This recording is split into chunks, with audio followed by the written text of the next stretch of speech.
यह चुनाव सिर्फ चुनाव नहीं है, विकास के लिए ही बटन दबाएंगे।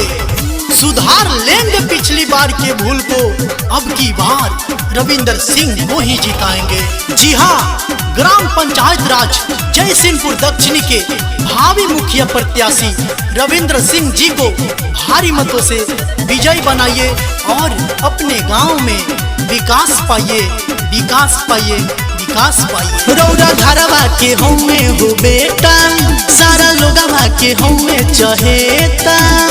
ए चाची सुनो ना, रौरा घरवा के हमें हो बेटा, सारा लोगवा के हमें चहेता। हम करी लेनी हो राजनी भूल जइहा हो, रविंदर सिंह के जितइहा हो। चाची उन्हीं के मुखिया बनई हो, रविंदर सिंह के जितइहा हो। चाचा उन्हीं के मुखिया बनई हो, रविंदर सिंह के जितइहा हो। अरे बाबू, अब की बार मुखिया के चुनाव में केकड़ा के वोट देवल जाओ। एक टक्का रविंदर सिंह जी के वोट दिहल जाई और भारी मतों से विजयी बनावल जाए। ये चाची जयसिंहपुर दक्षिणी से अब की लड़ा तारे चुनाव हो, अपन कृपा बनौले रहिए। ये चाचा वोट दे के तनी का सपोर्ट करी रहुरा, तबे विकास होई गाँव हो। माथे मुखिया के ताज तू चढ़ई हो,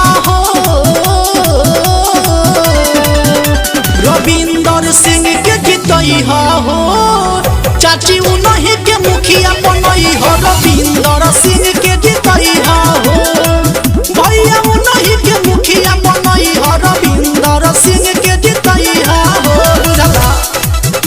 रविंदर सिंह जिंदाबाद, जिंदाबाद जिंदाबाद, रविंदर सिंह जिंदाबाद, जिंदाबाद जिंदाबाद, जयसिंहपुर दक्षिणी के मतदाता जिंदाबाद, जिंदाबाद जिंदाबाद। भैया सुख दुख में रौरा कामे ओई है बाटे, ई सबका से वादा हो।